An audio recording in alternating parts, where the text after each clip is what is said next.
Kenapa kemurkaan Tuhan akan dinyatakannya? Sebab manusia juga sudah semakin syarat dengan segala dosa, dengan segala kejahatan, ya. Coba kita cek zaman ini. Apakah kita sudah memasuki Sodom Gomora? Dunia telah memasuki Sodom Gomora. Kenapa Tuhan katakan demikian? Sebab itu nyata terjadi. Coba kita lihat ya. Coba kita cek. Apakah dosa Sodom Gomora itu telah memenuhi bumi? Iya. Dosa Sodom Gomora telah memenuhi bumi, bahkan lebih parahnya. Yang berbahagia ialah mereka yang mendengarkan firman Allah dan yang memeliharanya.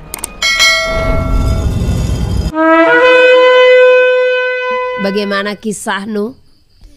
Bagaimana Tuhan menyatakan penyesalannya telah menjadikan manusia, ya. Jadi kita baca kembali. Nuh adalah seorang yang benar dan tidak bercela. Ini harus kita pegang ya. Siapa yang akan diselamatkan oleh Tuhan? Nuh. Nuh itu seperti apa dan bagaimana di hadapan Tuhan? Nuh seorang yang benar dan tidak bercela di antara orang-orang sezamannya. Dan Nuh itu hidup bergaul dengan Elohim. Ya. Jadi supaya saudara dan saya diselamatkan dari masa murka yang akan terjadi loh. Atau masih adakah kita yang tidak tahu kalau dunia ini sesungguhnya akan lenyap? Dengan lenyapnya dunia ya sudah, itu sebenarnya selesai ya, air bah. Kita tidak tahu selesainya seperti apa. Apa seperti di zaman Nuh akan terjadi air bah, artinya air bah ini kesudahan ya. Dunia ini game over. Jadi supaya kita diselamatkan dari kemurkaan atau penghukuman atas bumi, maka kita harus bisa sama seperti Nuh. Nuh itu bergaul karib dengan Elohim di antara orang-orang sezamannya. Nah, bagaimana dengan hidup saudara dan saya? Apakah saudara sudah bergaul karib dengan Elohim setiap waktu? Dan dikatakan Nuh adalah orang yang benar dan tidak bercela, ya. Jadi orang yang seperti inilah yang akan Tuhan selamatkan, ya. Nuh memperanakan 3 orang laki-laki, Sem, Ham, dan Yafet. Adapun bumi ini telah rusak di hadapan Elohim dan penuh dengan kekerasan. Elohim menilik bumi itu dan sungguhlah rusak benar. Sebab semua manusia menjalankan hidup yang rusak di bumi. Berfirmanlah Elohim kepada Nuh, Aku telah memutuskan untuk mengakhiri hidup segala makhluk. Sebab bumi telah penuh dengan kekerasan oleh mereka. Jadi aku akan memusnahkan mereka bersama-sama dengan bumi. Ini juga akan terjadi, ya. Jadi semua akan dimusnahkan. Jadi jangan kita merasa ini hanya terjadi di zaman Nuh, ya. Ini pun kelak akan terjadi. Dan inilah selesainya dunia. Bumi ini akan digulung, ya. Buatlah bagimu sebuah bahtera dari kayu gofir. Bahtera itu harus kau buat berpetak-petak dan harus kau tutup dengan pakal dari luar dan dari dalam. Beginilah engkau harus membuat bahtera itu. Nah, 300 hasta panjangnya, 50 hasta lebarnya, 30 hasta tingginya. Besar banget ya. Ini sekitar 100-an meter itu. Buatlah atap pada bahtera itu dan selesaikanlah bahtera itu sampai sehasta dari atas. Dan pasanglah pintunya pada lambungnya. Buatlah bahtera itu bertingkat bawah, tengah, dan atas. Sebab sesungguhnya aku akan mendatangkan air bah meliputi bumi untuk memusnahkan segala yang hidup dan bernyawa di kolong langit. Ngeri ya. Di sini Tuhan berfirman, Aku akan mendatangkan air bah meliputi bumi untuk memusnahkan segala yang hidup dan bernyawa di kolong langit. Segala yang ada di bumi akan mati binasa. Akan terjadi. Ya.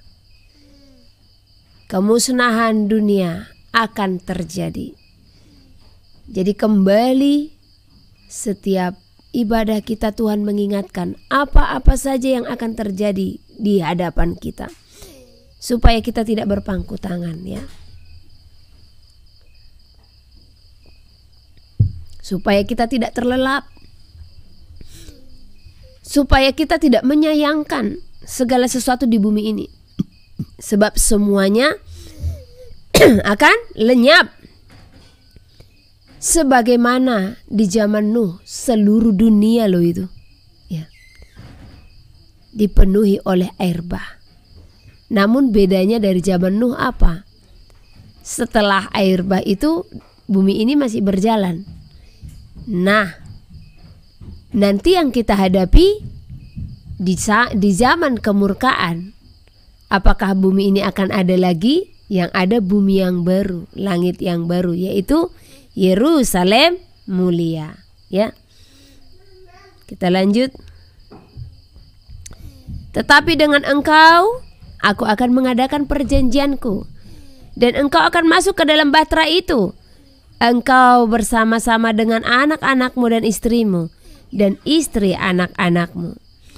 Dan dari segala yang hidup, dari segala makhluk, dari semuanya haruslah engkau bawa. Oke, sampai 18 dulu ya. Nah, Tuhan katakan kalau Dia akan mengadakan perjanjian, ya, dengan Nuh. Kalau Nuh akan diselamatkan bersama anak dan istrinya, ya. Kenapa dia diselamatkan? Begitu juga dengan hidup kita nanti. Kita pun akan dibawa bahtera yang sesungguhnya di saat Tuhan datang membawa kita ke dalam kerajaan-Nya. Di dalam bahtera itu hanyalah ada kekudusan, hati yang mengasihi, ya. Kenapa Nuh diselamatkan? Dia bergaul karib dengan Tuhan. Dia hidup benar dan tidak bercacat. Demikian juga sebelum masa murka terjadi, sebelum dunia ini akan berlalu, sebelum segala sesuatu akan lenyap, bumi akan lenyap, maka terlebih dahulu Tuhan pun akan mengkumandangkan kepada seluruh umatnya, jikalau Dia akan menyelamatkan anak-anaknya yang masuk ke dalam bahtera, yaitu masuk ke dalam kekudusan, ya. Jadi masuklah ke dalam kekudusan. Maka dengan itulah kita akan diselamatkan. Itulah perbedaan dari orang-orang yang lain yang akan tertimpa murka Tuhan. Bukan kita senang mereka tertimpa murka, sebab Tuhan tidak pernah mengkehendaki kebinasaan umatnya. Demikian juga setiap kita, janganlah pernah kita mengkehendaki kebinasaan saudara-saudara kita. Namun marilah kita berdoa. Marilah kita berdoa kepada Tuhan supaya mereka diselamatkan, ya. Dan demikian juga kita. Marilah kita tetap selalu berjuang dan bertekun di dalam doa, supaya kekudusan itu selalu diam dalam kita, dan kita hidup menjadi orang yang benar seperti Nuh dan tidak bercelah, sehingga Tuhan akan menyelamatkan kita, ya. Karena keselamatan itu masing-masing. Nuh diselamatkan bersama anak istrinya. Demikian juga kita akan diselamatkan bersama anak, istri, saudara, ya. Bagi mereka yang melakukan firman Tuhan. Siapa saudara kandung kita? Siapa ibu kandung kita? Adalah orang-orang yang melakukan firman Tuhan, ya. Bersama-sama mereka lah kita akan masuk ke dalam bahtera. Dan dari segala yang hidup, dari segala makhluk, dari semuanya haruslah engkau bawa satu pasang ke dalam bahtera itu, supaya terpelihara hidupnya bersama-sama dengan engkau. Jantan dan betina harus kau bawa. dari segala jenis burung dan dari segala jenis hewan, dari segala jenis binatang melata di muka bumi. Dari semuanya itu harus datang satu pasang kepadamu, supaya terpelihara hidupnya. Karena Tuhan mengasihi Nuh, Tuhan pun masih menyayangkan bumi ini. Dengan apa? Tuhan pun mempertahankan beberapa makhluk hidup yang nantinya hidupnya akan berlanjut, ya. Nah, dan engkau bawalah bagimu segala apa yang dapat dimakan. Kumpulkanlah itu padamu untuk menjadi makanan bagimu dan bagi mereka. Lalu Nuh melakukan semuanya itu tepat seperti yang diperintahkan Elohim kepadanya. Demikianlah dilakukannya. Saya akan baca ke pasal yang ke-7. Lalu berfirmanlah Tuhan kepada Nuh, masuklah ke dalam bahtera itu, engkau dan seisi rumahmu, sebab engkaulah yang kulihat benar di hadapanku di antara orang zaman ini. Maka demikian jugalah Tuhan berfirman bagi kita di zaman ini. Tuhan pun akan memerintahkan kita untuk masuk ke dalam bahtera. Kita dan seisi rumah kita. Tuhan memerintahkan kita untuk masuk ke dalam bahtera itu supaya diselamatkan. Karena apa? Tuhan melihat kesetiaan kita. Jadi Tuhan membawa kita masuk ke dalam kerajaan sorga. Oleh karena Tuhan melihat kita benar di hadapannya, di antara orang-orang sezaman kita, ya. Jadi tetaplah untuk hidup kudus. Mempersiapkan bahtera itu bukanlah hal yang gampang. Mempersiapkan bahtera bukanlah hal yang mudah. Engkau harus siap diejek. Engkau harus siap dicela, dihujat dan dihina. Namun percaya, di saat engkau kuat akan hujatan, di saat engkau kuat akan fitnahan, celaan dan ejekan, maka ketahuilah, sebagaimana Nuh diselamatkan, maka demikian juga kita akan diselamatkan. Coba kita mengingat, kalau kita membaca bagaimana kisah Nuh, bagaimana dia diejek, bagaimana dia dicela, bagaimana dia dihina, hanya karena apa? Dia membuat bahtera yang begitu besar.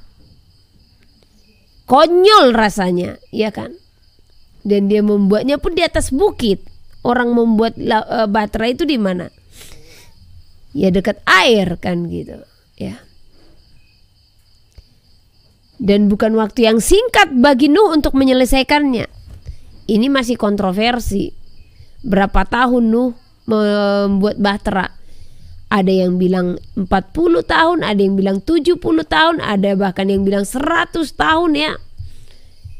Namun kalau kita baca dari mulai riwayat Nuh, ya nggak nyampe lah 100 tahun, ya.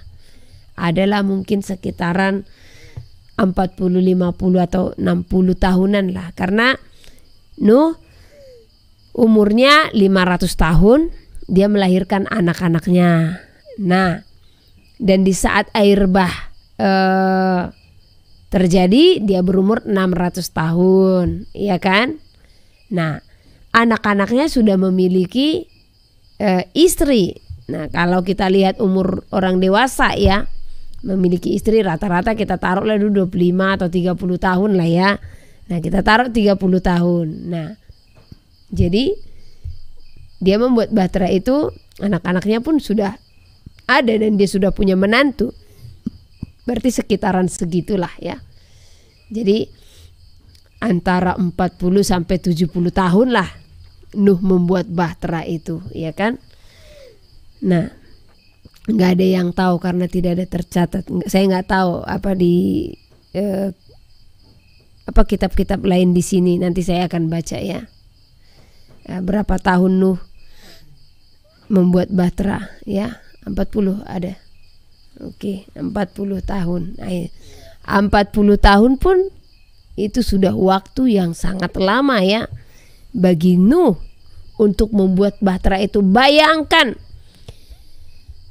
bagaimana beratnya, ya, bagaimana sulitnya Nuh harus menghadapi semua orang selama berpuluh-puluh tahun. Dia membangun bahtera dan dia menerima ejekan-ejekan dari orang-orang di sekelilingnya. Namun apa yang dia lakukan? Nuh tetap taat akan apa yang Tuhan perintahkan. Kenapa dia taat? Sebab dia percaya kalau yang memerintahkan dia, yang dia sembah adalah Tuhan yang berkuasa,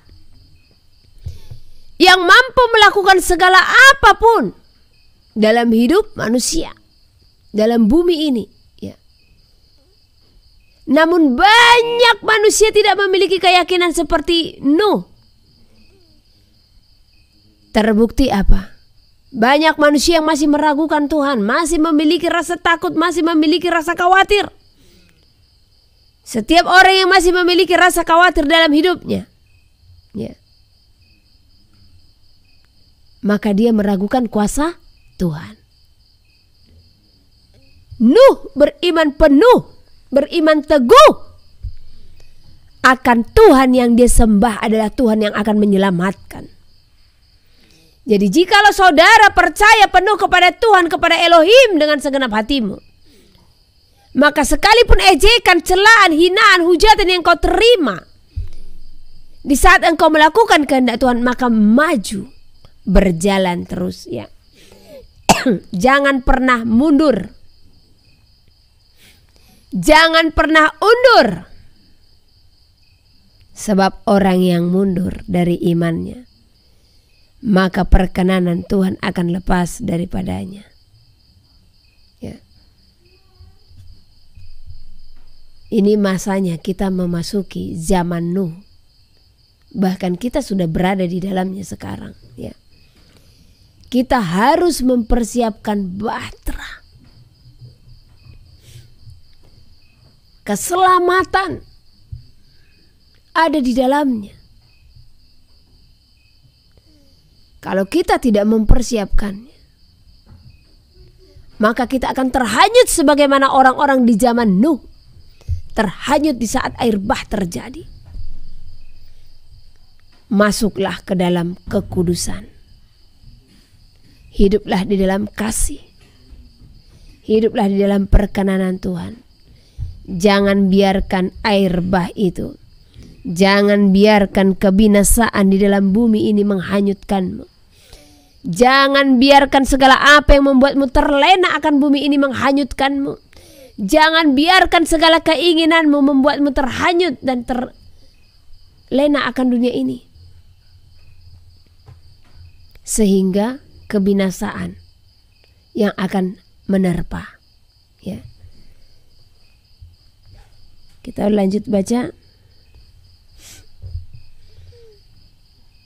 Dari segala binatang yang tidak haram, haruslah kau ambil 7 pasang jantan dan betinanya.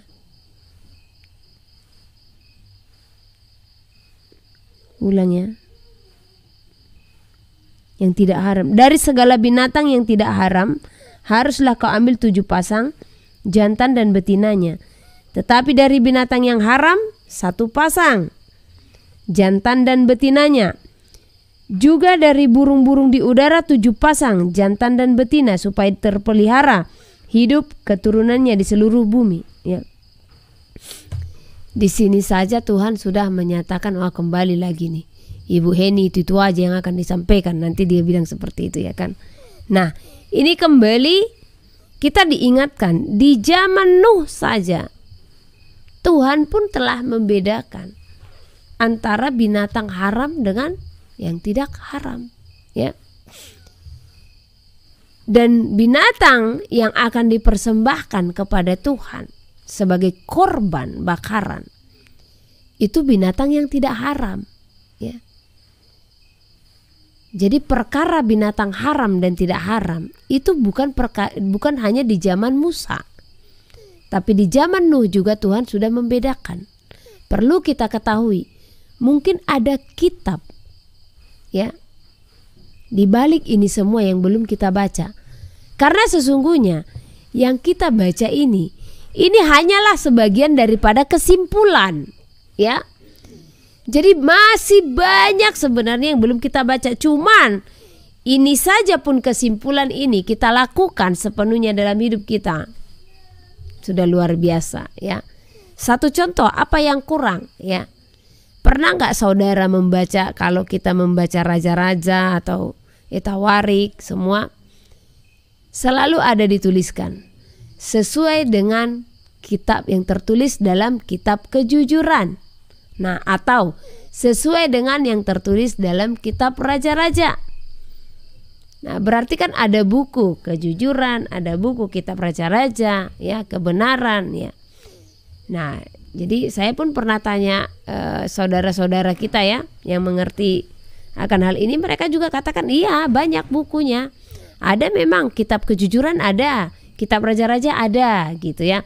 Jadi apa yang kita baca ini adalah sebagian daripada ini adalah kesimpulan dari semua kitab ya. Jadi masih banyak yang harus kita pelajari. Nah, sama dengan di zaman dulu ini telah membahas antara binatang haram dengan tidak ya.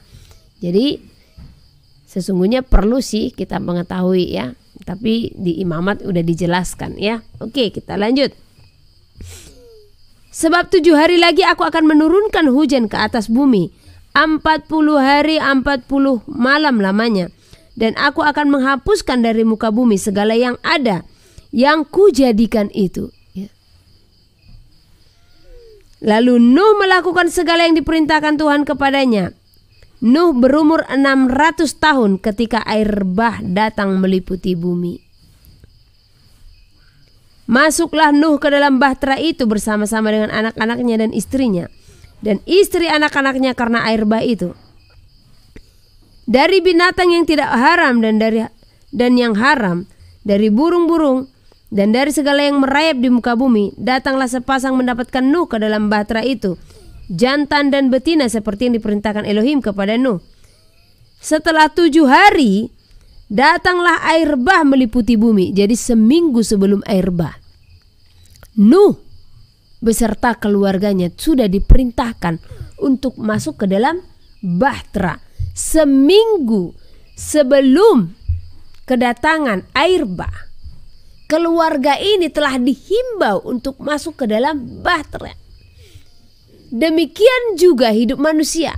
Sebelum masa murka terjadi di dalam bumi, Tuhan telah mengingatkan kita akan segala apa yang akan terjadi ke dalam bumi ini ya.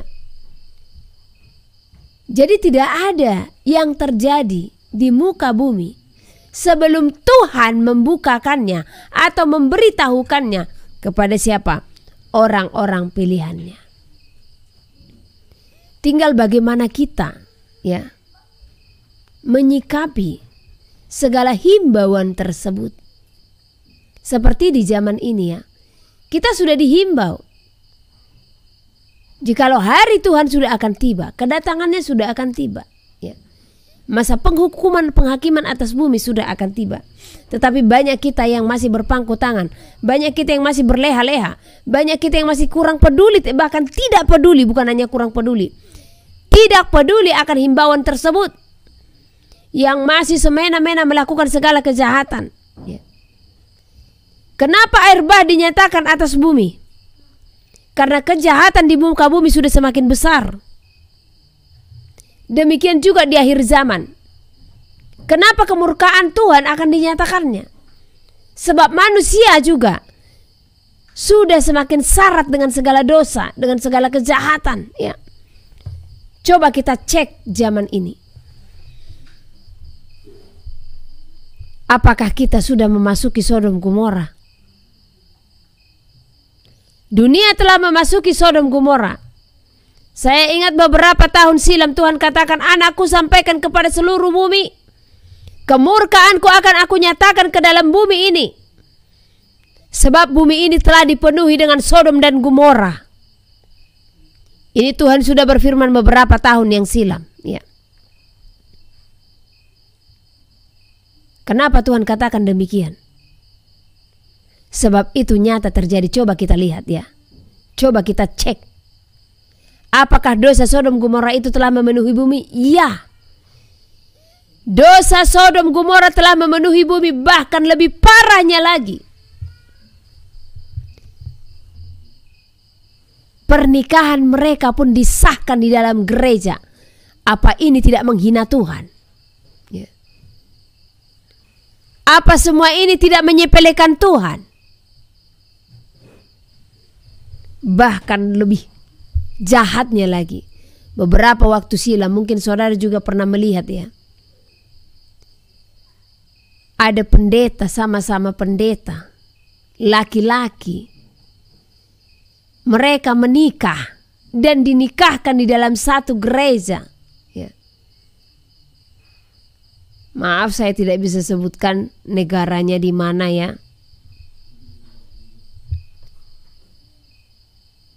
Apa ini tidak mengundang kemurkaan Tuhan? Apa ini tidak menimbun kemurkaan Tuhan atas setiap umat manusia? Dan coba saudara juga renungkan dan cross check dulu, introspeksi diri. Kalau kita melihat di sosial media, ya, ada laki-laki yang bersikap seolah-olah menjadi perempuan, maka kita pun ikut terhanyut dan terlena di dalamnya dengan segala lelucon-lelucon yang dia buat. Tanpa saudara sadari, saudara pun sudah melukai hati Tuhan. Dulu saya terlibat dalam hal itu ya. Kalau ada lelucon-lelucon seorang lelaki ya, dia berlagak seperti seorang perempuan ya. Sesungguhnya dia di sana telah menghina bagaimana baiknya Tuhan menjadikannya. Bahkan lebih parahnya lagi, bagaimana orang tua harus mendukung anak-anaknya yang seperti ini ya. Bahkan mendukung transgender ya. Mendukung anaknya untuk menikah sesama jenis. Kalau saya melihat video-video ya, mereka seperti terharu menikahkan sesama jenis ya. Kegeraman ada di dalam hati ini. Jangan saudara berpikir itu hanya ada di luar negeri. Di Indonesia banyak sekali. Sangat banyak. Bahkan di depan mata saya pun telah melihat hal yang demikian. Bagaimana di dalam gereja-gereja bahkan pengerja ada yang satu yang pasangan satu jenis sejenis, lesbian sama gay, bahkan dipercayakan untuk melayani di dalam gereja. Herannya saya ya, kenapa ini semua tidak bisa disenter? Kenapa mereka tidak melihat kekacauan-kekacauan yang sedang terjadi? Saya pernah berdoa di satu menara doa, di satu wilayah Indonesia. Ya. Ini termasuk salah satu gereja besar di Indonesia.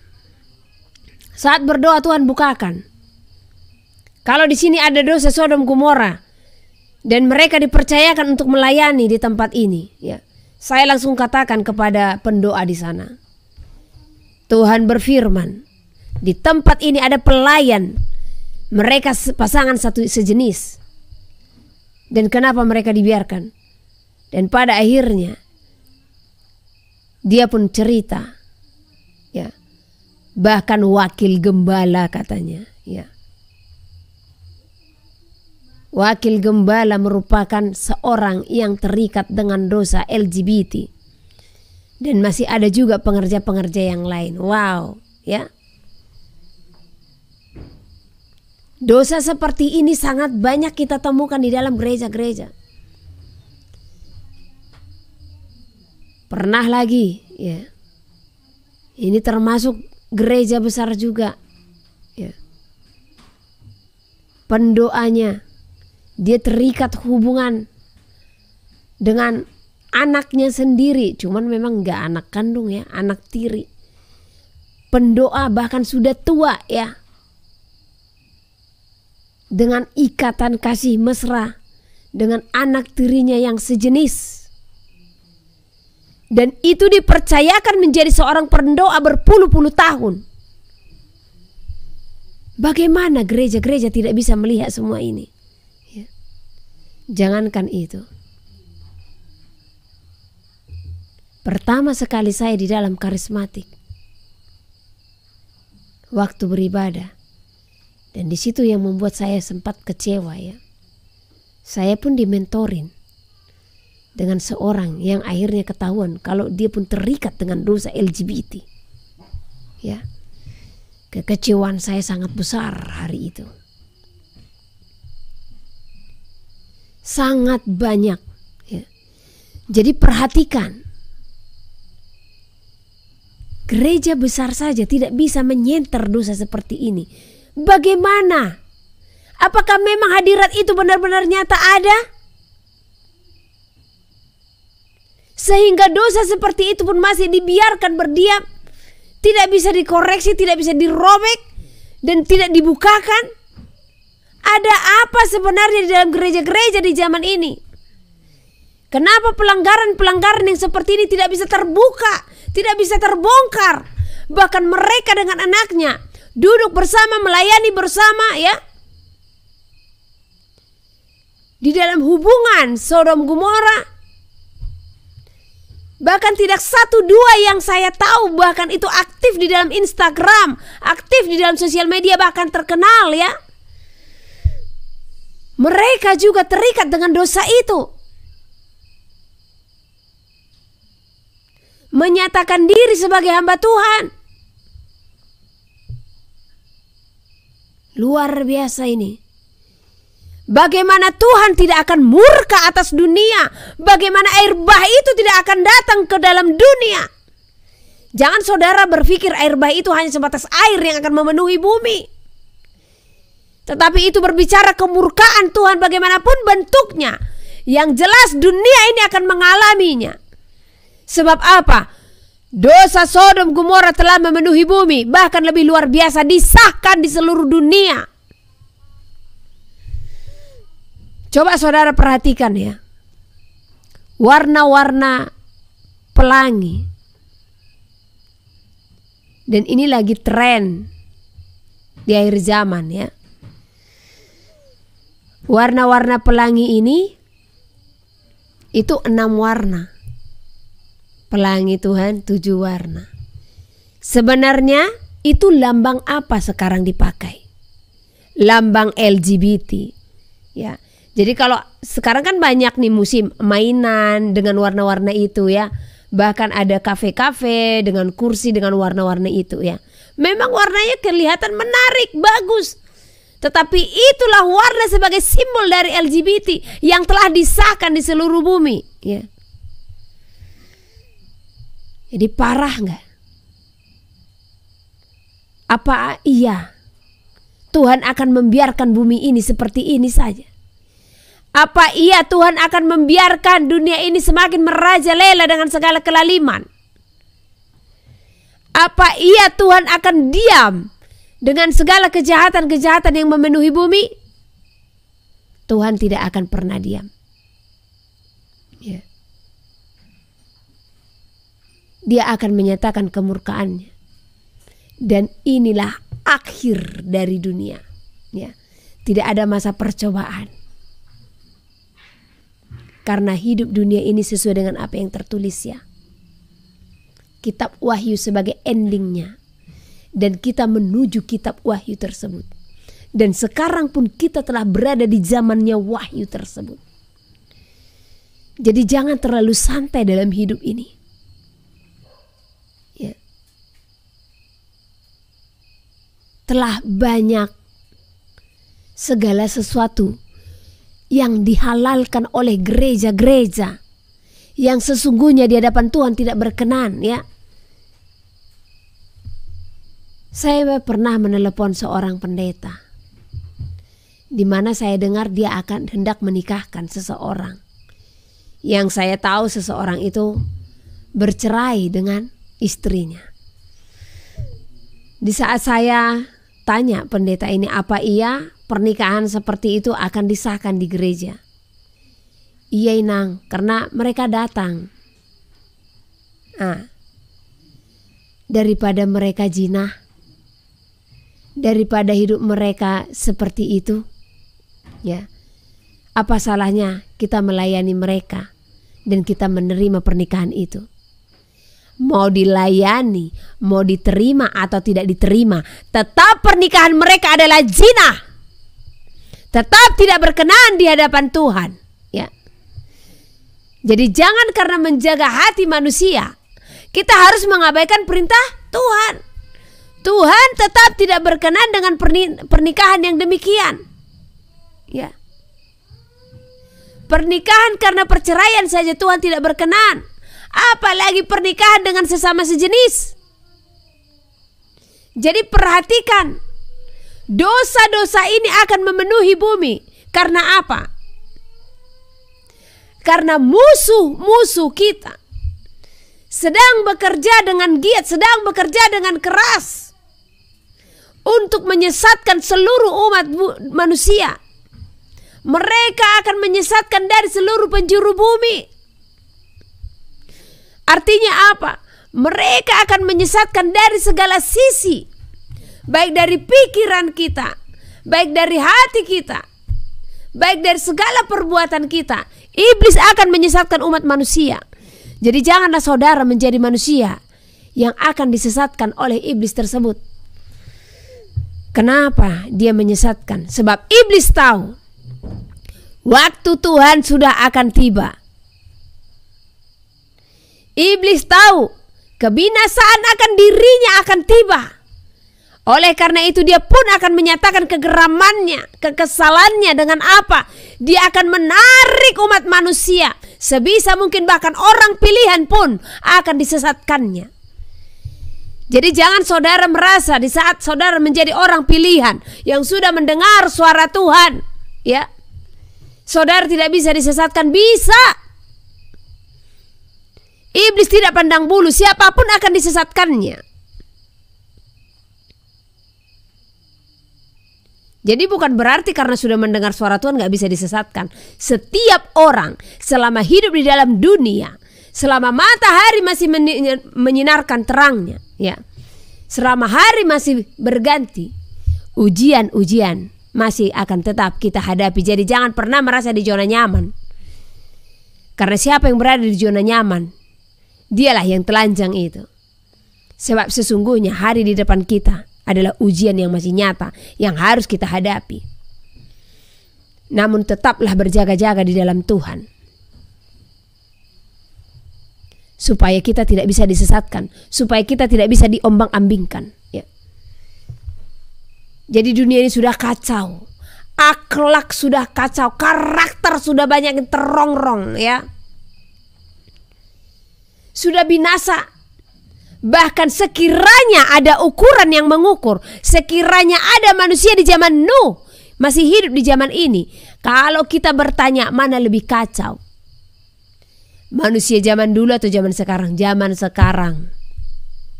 Kenapa saya katakan demikian? Di zaman ini Tuhan telah datang, ya, ke dalam dunia. Di zaman Nuh belum ada Yahushua Masiah. Dia belum datang. Bahkan air bah dinyatakannya karena apa? Karena kekesalannya, karena kegeramannya akan manusia yang melakukan kejahatan. Tetapi di zaman kita apa? Ya. Dia datang memberikan kesempatan. Sekiranya kesempatan diberikan di zaman Nuh, mungkin mereka pun banyak yang bertobat, ya. Kalau satu contoh, ya, di buah air bah tapi masih banyak yang hidup, mereka pun akan bertobat.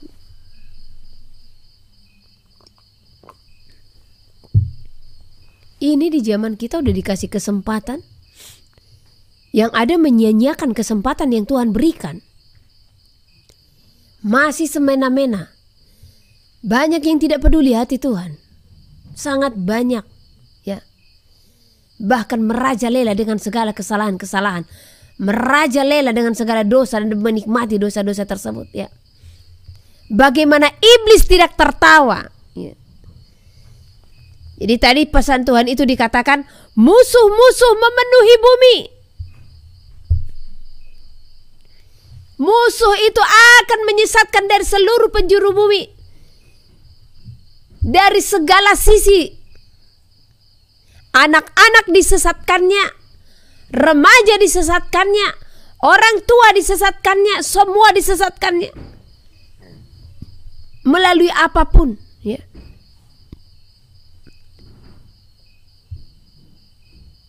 Kedegilan hati manusialah, kebebalan hati manusialah yang mendatangkan murka Tuhan. Ketegar-tengkukan, kekerasan hati, kesombongan, ya, kecongkakan. Beberapa waktu lalu ada Tuhan katakan demikian, cuman saya lupa catatnya di mana ya. Kecongkakan, keserakahan, apa lagi? Ya, itu semua mendatangkan murka Tuhan katanya. Karena seringkali tiba-tiba saja ya keluar kalimat-kalimat seperti itu. Ya. Ya itu yang saya alami. Ya. Nah, saya pun tidak akan memaksa saudara untuk mempercayainya, ya. Kalau saudara heran, ya terlebih saya yang mengalami, saya pun heran. Tiba-tiba nanti dari mulut ini ya dikeluarkan. Keserakahan, kecongkakan telah memenuhi bumi, ya gitu. Jadi sama seperti yang tadi ya disampaikan semua. Musuh-musuh memenuhi bumi, hentikanlah, kata Tuhan ya. Jadi kita harus menghentikan pekerjaan musuh. Haleluya. Dengan apa? Sangkal diri, pikul salib. Ya. Kita harus menghentikan pekerjaan si jahat. Dengan apa? Kita harus mengenali siasat-siasat si jahat, ya. Berhala terbesar di akhir zaman apa? Handphone. Melalui inilah manusia banyak dipisahkan dari Tuhan. Melalui ini banyak persekutuan yang hilang. Dengan ini banyak ibadah-ibadah yang terhilang. Hubungan manusia semakin renggang kepada Tuhan. Jadi jangan heran, tanda bilangan itu pun bahkan akan dinyatakan melalui berhala ini. Ya.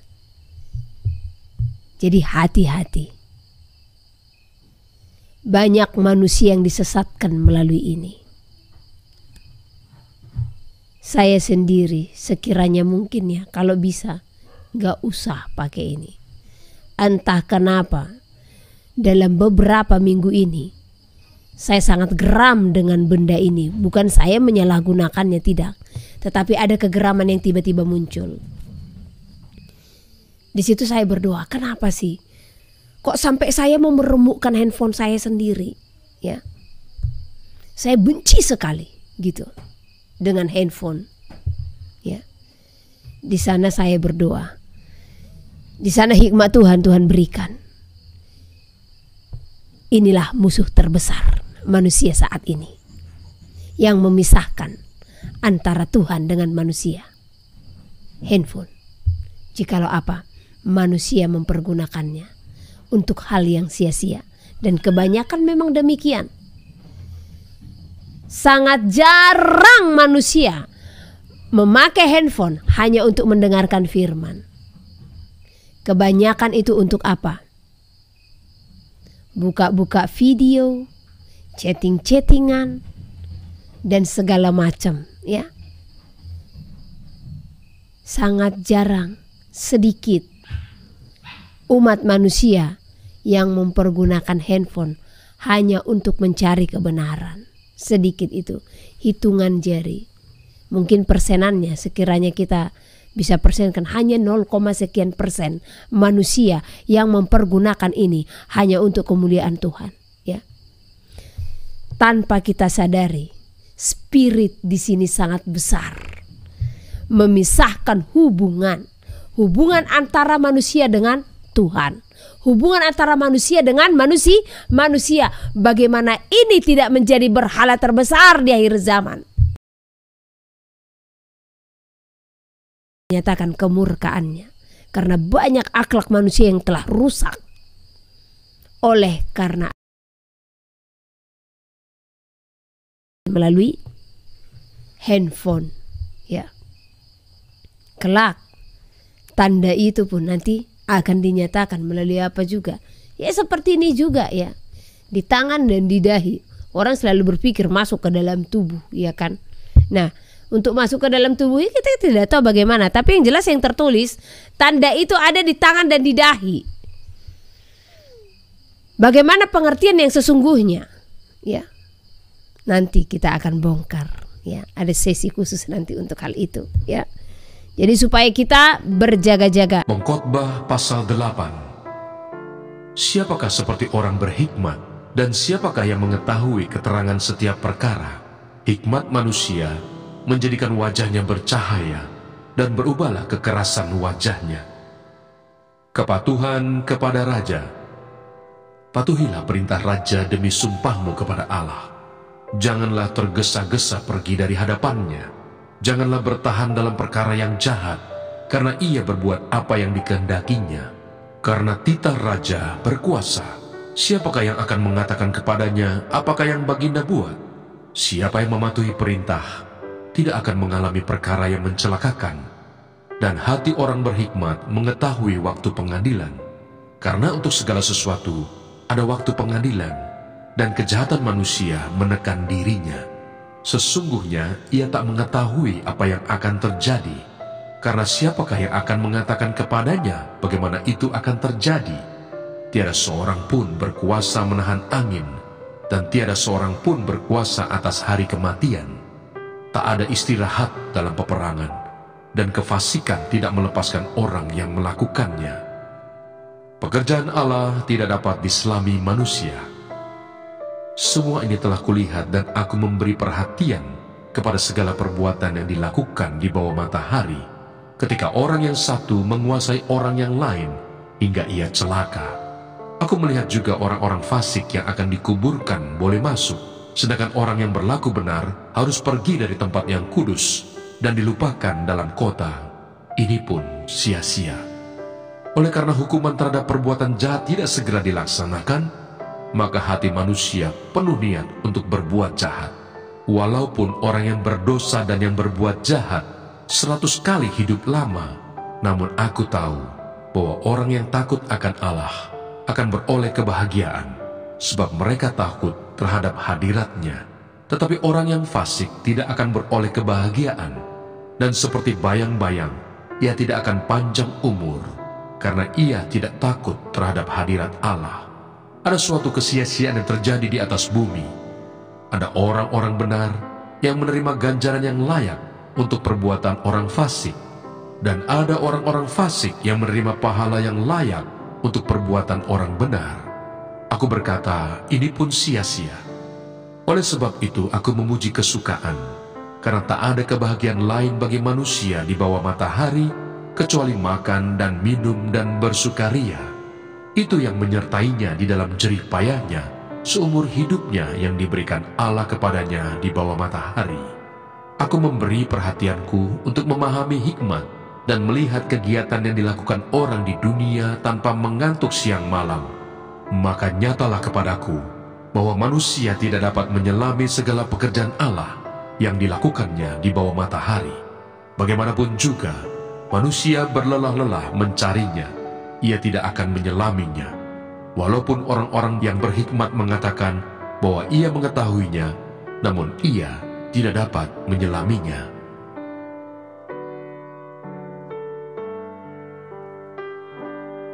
Pengkhotbah pasal 9. Nasib semua orang sama.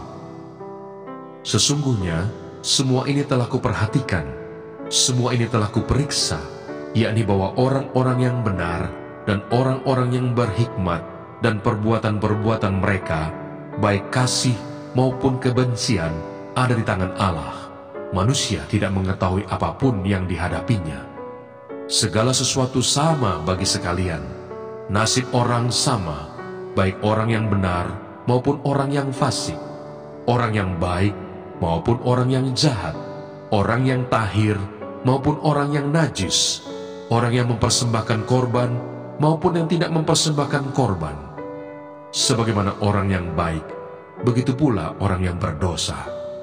Sebagaimana orang yang bersumpah, begitu pula orang yang takut untuk bersumpah. Inilah yang celaka dalam segala sesuatu yang terjadi di bawah matahari. Nasib semua orang sama. Hati anak-anak manusia pun penuh dengan kejahatan, dan kebebalan ada dalam hati mereka seumur hidup, dan kemudian mereka menuju alam orang mati. Tetapi siapa yang termasuk orang hidup mempunyai harapan, karena anjing yang hidup lebih baik daripada singa yang mati. Karena orang-orang yang hidup tahu bahwa mereka akan mati, tetapi orang yang mati tak tahu apa-apa. Tak ada upah lagi bagi mereka, bahkan kenangan kepada mereka sudah lenyap. Baik kasih mereka maupun kebencian dan kecemburuan mereka sudah lama hilang, dan untuk selama-lamanya tak ada lagi bahagian mereka dalam segala sesuatu yang terjadi di bawah matahari. Mari, makanlah rotimu dengan sukaria, dan minumlah anggurmu dengan hati yang senang, karena Allah sudah lama berkenan akan perbuatanmu. Biarlah selalu putih pakaianmu, dan jangan tidak ada minyak di atas kepalamu. Nikmatilah hidup dengan istri yang kau kasihi, seumur hidupmu yang sia-sia, yang dikaruniakan Tuhan kepadamu di bawah matahari, karena itulah bahagiamu dalam hidup dan dalam usaha yang engkau lakukan dengan jerih payah di bawah matahari. Segala sesuatu yang dijumpai tanganmu untuk dikerjakan, kerjakanlah itu sekuat tenaga, karena tak ada pekerjaan, pertimbangan, pengetahuan dan hikmat dalam dunia orang mati, kemana engkau akan pergi. Lagi, aku melihat di bawah matahari bahwa kemenangan perlombaan bukan untuk yang cepat, dan keunggulan perjuangan bukan untuk yang kuat, juga roti bukan untuk yang berhikmat, kekayaan bukan untuk yang cerdas, dan karunia bukan untuk yang cerdik cendekia, karena waktu dan nasib dialami mereka semua, karena manusia tidak mengetahui waktunya. Seperti ikan yang tertangkap dalam jala yang mencelakakan, dan seperti burung yang tertangkap dalam jerat, begitulah anak-anak manusia terjerat pada waktu yang malang, kalau hal itu menimpa mereka secara tiba-tiba. Hikmat lebih baik daripada kuasa. Hal ini juga kupandang sebagai hikmat di bawah matahari, dan nampaknya besar bagiku. Ada sebuah kota yang kecil, penduduknya tidak seberapa. Seorang raja yang agung menyerang, mengepungnya, dan mendirikan tembok-tembok pengepungan yang besar terhadapnya. Di situ terdapat seorang miskin yang berhikmat. Dengan hikmatnya ia menyelamatkan kota itu, tetapi tak ada orang yang mengingat orang yang miskin itu. Kataku, hikmat lebih baik daripada keperkasaan, tetapi hikmat orang miskin dihina, dan perkataannya tidak didengar orang. Perkataan orang berhikmat yang didengar dengan tenang lebih baik daripada teriakan orang yang berkuasa di antara orang bodoh. Hikmat lebih baik daripada alat-alat perang, tetapi satu orang yang keliru dapat merusakkan banyak hal yang baik.